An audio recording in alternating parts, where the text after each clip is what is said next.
You could catch me. What's cracking, everybody? Hello and welcome back to Gaming 101 with Mr. Berger. Tonight we're going to take a look at this Hunter 2.4 elixir cost minor poison based cycle deck.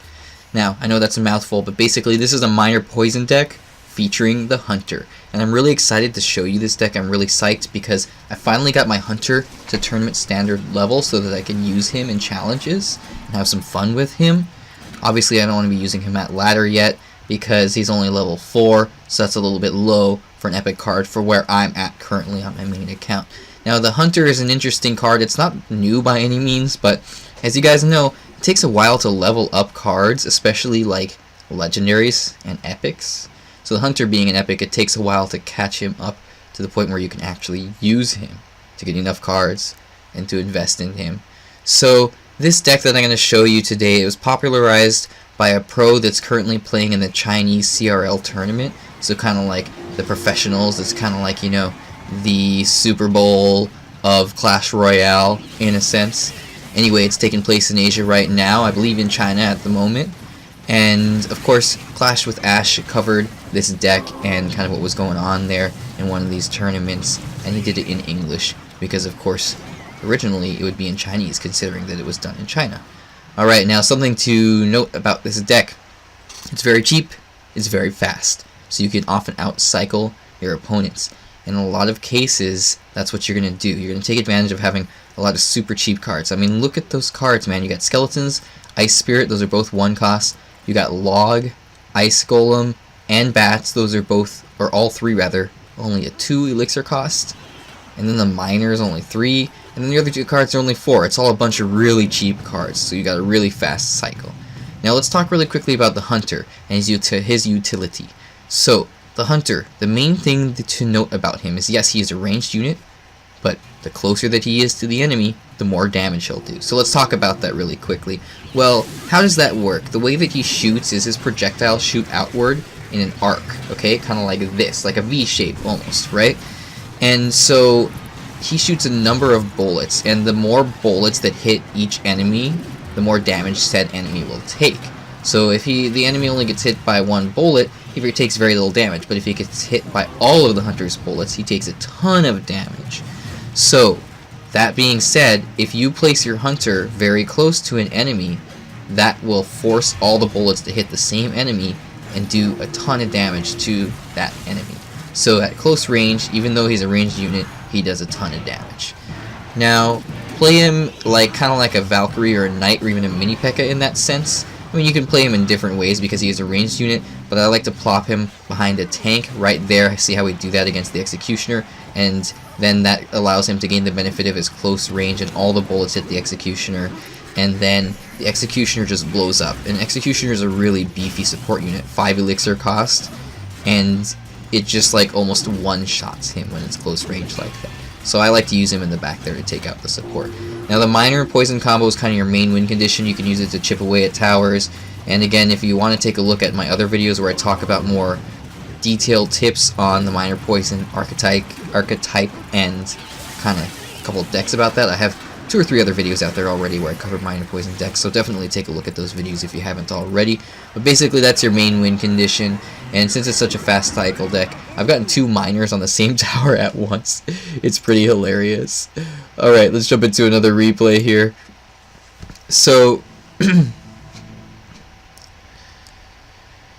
there is an element of log or zap bait to this deck because of all the cheap cards. They might log your Skeletons, or they might even log like your Ice Golem with your Ice Spirit, which will allow you to safely put down your Skeletons. But the most common one is they'll zap your Bats, and that'll allow you to safely put down the Skeletons. So on and so forth, so keep that in mind. Now for these next few replays, I kind of want to just run through them and talk about what I was doing and what the decision making was. I'm going to show a loss after this where I lose to Golem deck, and Golem decks I found have been one of the most difficult. They've proven to be one of the most difficult against this deck so far. Now here I've got a lot of things to kite away the P.E.K.K.A. I use the Hunter so that he gets a bunch of damage off on the Lumberjack, and then I place the Ice Golem to distract the P.E.K.K.A. so that the P.E.K.K.A. doesn't blow up that Hunter. Alright, the bats, if I'm not mistaken, were zapped. And then I put down the skeletons safely. And they finish off that hog there. And at this point what I do is I opt to use the log, and even though it doesn't clear the path before my miner dies, I gotta answer that skeleton army regardless. If I don't, it's gonna do a bunch of damage to my tower. So I decide to log up at the bridge there to also get some chip damage off on his princess tower and completely shut down that skeleton army. It's taken out of the equation now. No counter push for that skeleton army. Alright, so what I do now is I cycle the ice golem in the back. I'm just kind of wanting to see what he's doing, and I don't really have any heavy offensive push in hand right now, so I'm just cycling cards in the back. I want to react to him and then go for a counter push with the miner poison combo. I send in the miner to chip away at the tower. I'm expecting like a goblin gang or something. A skeleton army is what he has, and I don't get it. So he's pushing, he's going hard on the push, so I defend here. Look at that hunter doing a bunch of damage, and then the skeletons and the ice spirit distract the P.E.K.K.A. P.E.K.K.A costs 7 elixir, and I have all these really cheap cards to just kind of kite it around the map.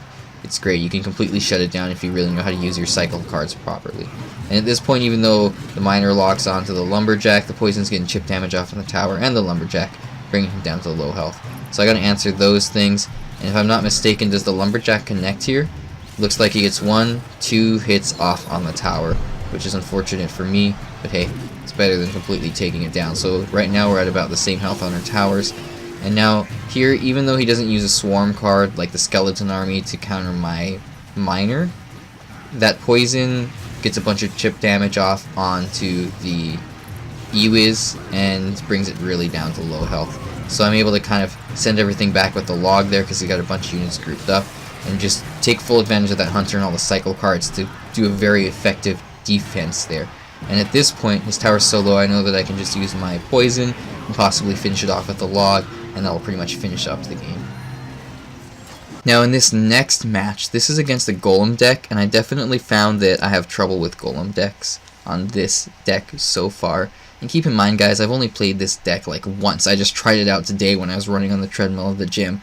So it's not like I really understand this deck to its fullest potential, but it is definitely played by one of the best professional players in the world, so it does have very huge potential. So let's see where I went wrong and how I could have done things better.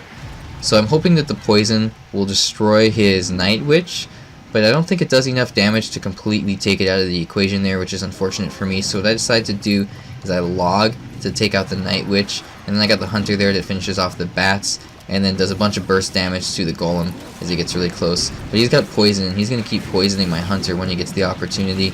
And look, the death damage, because I placed the hunter so close to get maximum value from his bullet spray, right? The death damage from the golem keeps hitting him, and then that actually does enough chip damage on top of the poison to finish him off. And the hunter's relatively beefy. He has about 100 health more than the wizard, or than the Ewiz, or than the musketeer, which are cards that I commonly use as comparisons as mid-range support cards, right? Now here I go to kind of chip away at the tower and try to take away the elixir pump. What I should have done though is I should have placed the miner a little bit closer to the elixir pump so that you got 1 or 2 swings off on that and finish it off and completely shut it down, and that would have been better. Of course, the poison does a bunch of damage to the mini P.E.K.K.A, and then I'm able to just finish it off with 1 ice spirit there. Now see the golem, which means I'm in trouble, so I put pressure on the left lane to try to force him to answer that and invest elixir and troops in the left lane so they can't support his golem. And I put more pressure because now that he's used the zap, he can't zap my skeletons, but the lumberjack kind of does good work of defending there, and now he can put stuff on the right side to support his golem. So even though I put the hunter down to try to take out that golem, look at the mega minion. The placement of it, because I put the hunter so close to the bridge, is that it can fly right over. I was almost going to say swim right over, right? Swing right over, fly right over, and take out the hunter on top of the poison. And at this point, it's not looking so good for me. I know that I got to take out that pump. I can't allow him to pump up, because decks that involve the elixir pump kind of shine when they gain full benefit of that elixir pump. You know that it's in there for a reason, and allowing them to gain that elixir advantage can really prove to be a disadvantage to you and can cost you the match. So you always want to shut it down if possible with like a poison or a fireball or a miner or a lightning or a rocket or whatever you got to shut down that elixir pump, right? Now here I go ahead and kite away the lumberjack into the opposite lane, and I place the hunter again right next to the golem, but I place it at the bridge where it's very susceptible to enemy support troops. So maybe that's one of the main things that I did wrong in this match, is I placed the hunter in a spot where, because I was trying to get full advantage of his melee range and get that full damage potential, I made him very vulnerable to enemy support troops. Alright, let's go ahead and jump into the last replay here, because one of the main things that I want to highlight about this is the placement of the miner. A very important thing to understand about miner placement and about playing miner poison decks is you kind of want to juke them. So if you place your miner at one spot, they might be expecting it at that same spot, or they might be expecting you to change. You kind of got to feel out your opponent and take your chances. But generally, you want to place it at a slightly different spot each time, so that your opponent doesn't know where to react and where to place their counter troop. And you'll see me do that a lot here. You'll also see that I send in the miner, and then I try to make sure that I place the poison where it's also going to hit his goblin hut, because that does a bunch of chip damage on the princess tower, on the goblin hut, and then also clears out a path for the miner. So look how I place it there. And on top of that, it also does damage to the ice golem and the mega minion. And the mega minion left alone will get over to your princess tower and will do 1 or 2 swings on it, which does a good chunk of damage. So you always need to answer it with just a little bit of damage, just enough for the princess tower to finish it off. So having that poison damage on it made a big difference. But look at how effective his graveyard was there. Did a bunch of damage to my princess tower, which is unfortunate, but hey, it is what it is. Let's see how I kind of pull it together and win this match here. So I decide I'm going to put the hunter in the back. I'm just going to kind of get my power card, you know, how would I say this, out there. You know, I'm going to get him out of cycle, make sure he's on the battlefield, because I can always cycle through all my other cards very easily. And look again here, I place the miner in a different spot. He uses the guards to the left of the tower, thinking that's where the miner is going to be, but I place it just to the right, and then I put the poison so that it hits not only the princess tower, but also the goblin hut, and completely destroys his guards that he used to counter my miner. So that's a lot of value for me. That's a very positive elixir trade in a sense. So I just cycle my cards and apply some pressure here, which forces him to answer, and kind of use his counter cards, which look like might be his kind of support cards too. So he doesn't have that in hand now, because he's just answering those silly cycle cards, right? Now again, with the miner poison, he keeps placing the goblin hut. Well, I guess he can't really place it anywhere where it's not going to be hit by the poison, because the poison has such a massive range. So I decide to use the log just to get a little bit more chip damage, because I look at how short the timer is getting right now. And of course he uses his graveyard. I got bats to kind of counter that graveyard, and he doesn't have his poison in hand fast enough. I use the hunter to make sure that that completely shuts down the graveyard there. And he's got a bunch of damage going off of my tower there. It's really close to dying. Oh man, this is going to be really a close one. Alright, let's see, how do I pull it together? Is it going to end right here, or is it going to go on a little bit later? Well, he logs. I log. Oh, dude, that was insane. Look how close that was. That was like super close to being too late for me. I almost logged too late and ruined it and lost the match right there. Regardless, I pull it together. He actually successfully places his guards in the right spot that time to make sure that he shuts down my miners. So, kudos to him. That worked out really well. Good job, dude. Okay, so at this point, I got the miner going in. I got the poison. Look how quickly I cycle back to that miner poison again, and I'm able to shut down the goblin hut, which is very good as far as value goes, and the poison also chips away. Look, guys, another miner. It's like 5 seconds later. I got another miner on the field. Super fast cycle. 2.4 elixir cost as far as the average elixir cost of the deck goes. It's a crazy fast cycle deck. Alright, so the hunter, even though he's not super close to the enemies, he still has some chip damage, and look, it one-shots those spear goblins, so his damage is decent. It's not like completely, negligible if you place him at far range. It just does a lot less than it would do if it was at close range. So he has a kind of different utility. That was just kind of their way of introducing a new troop with a new effect. Now look at how the goblin huts are placed within a line there, so I actually log to do damage to both of them. I defend against the graveyard here.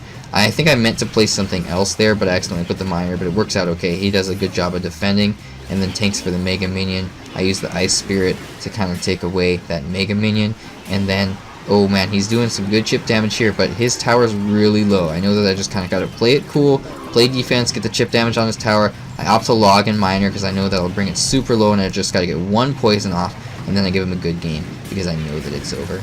So guys, that was this super cool 2.4 elixir cost minor poison deck featuring the Hunter. I'm having a lot of fun with it and a lot of success. I'm going to keep trying it out. So thanks so much for watching, guys, and have a good night.